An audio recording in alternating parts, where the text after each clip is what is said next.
Hello everyone, how are you all doing? I am Atreya Kidambi, and today I am going to explain to you about the hunger problems that we face around India and the world with the causes and solutions. To start with, let us go through some facts that we have studied in the previous video because these facts will come in handy when we go through the further topics soon. India is home to 1.39 billion people. India is the third largest economy in the world with a GDP of 2.246 trillion based on purchasing power parity. Yet hunger and malnutrition is a chronic problem plaguing the country for long. India is home to 25% of the world's hungry people and home to 190 million undernourished people. Moving on, 15% of the population of India, that is 1.39 billion, out of which 15% in India are malnourished and sleep hungry every night, which is equivalent to 199 million people.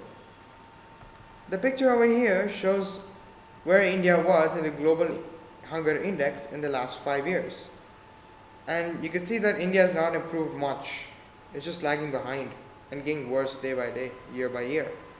So currently on the Global Hunger Index, India ranks 104 out of 117 countries. That's too bad, right? 194 million Indians are malnourished. 8.8 lakh children died of malnutrition in India in 2018, according to UNICEF. The same report said that 38% of Indian children under the age of 5 years suffered from stunting. Malnutrition caused 69% deaths of children under the age of 5 in India.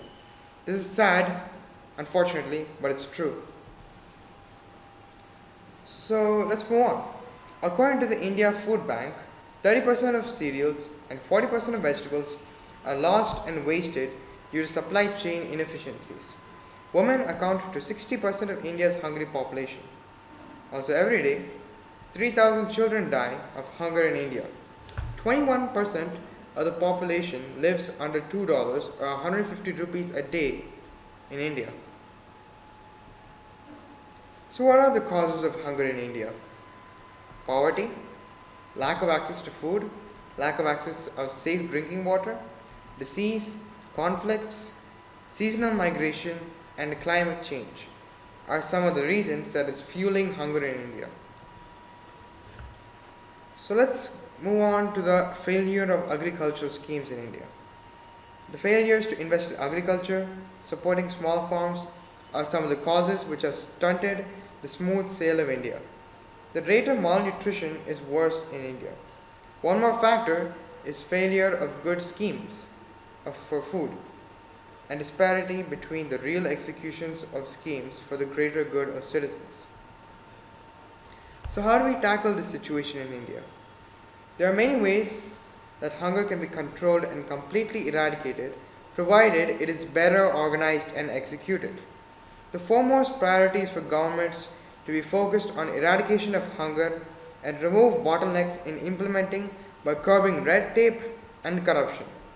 Governments and credit agencies must provide low-interest credits to farmers to adopt modern agricultural practices to produce high-yielding nutritious crops. Moving on, I always agree that the change should always come within us, no matter what we do to tackle any problem, for the betterment of others and everyone.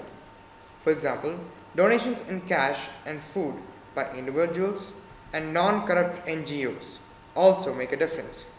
Education is a big weapon against hunger. Basic free education must be made mandatory for people to get educated and find their employment that will increase their self-confidence. Social change is another factor that will reduce hunger. So let's see how. When it comes to empowerment of women in India, that will make a change in the way food accessibility is obtained. Women are 54% in agriculture, but they are not paid equally. No matter how much hard they work, they won't get what they need. Also, birth control will make an impact on hunger, and proper contraceptives are provided to make sure births are under control. Moving on to the hunger problems faced around the world. The world population is 7.8 billion. Nearly 821 million people, that is 1 in 9, go to bed on an empty stomach every night. 9 million die every year of hunger. Even more, 1 in 3 suffer from malnutrition. According to UNICEF, 2 out of 5 children, or 200 million, are either undernourished or overweight.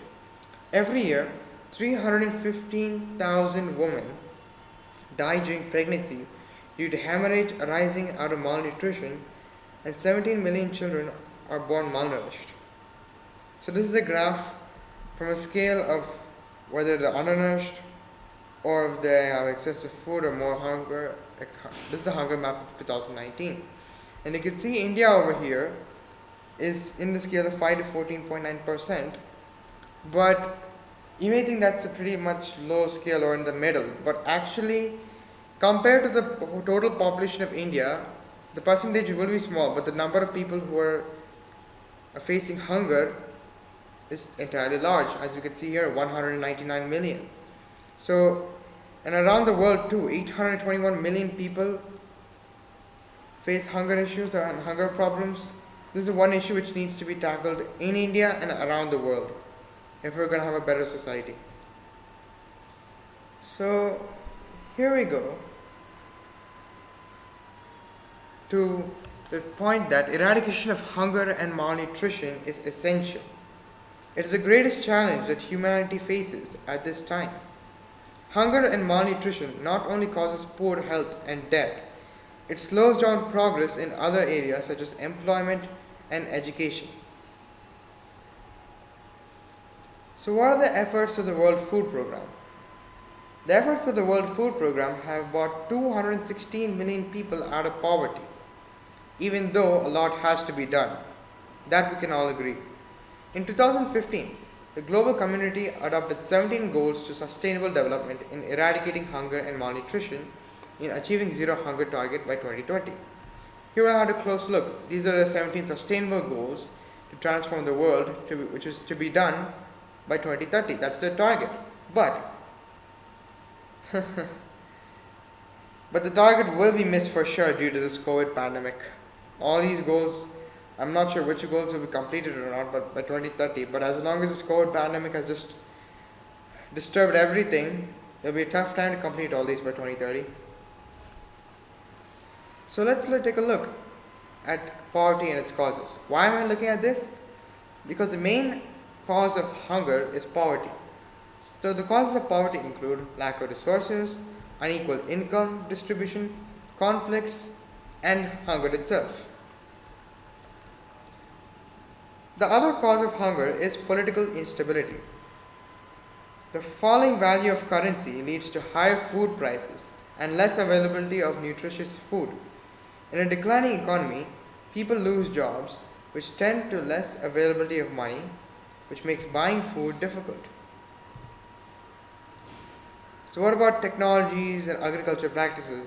What are we supposed to do with them? The truth is, the lack of adoption of more productive technologies also leads to less yield of crops per acre, which will create scarcity of food due to growing populations. Due to past agricultural practices such as chemicals and fertilizers will lead to soil degradation, which will result in less land being cultivated.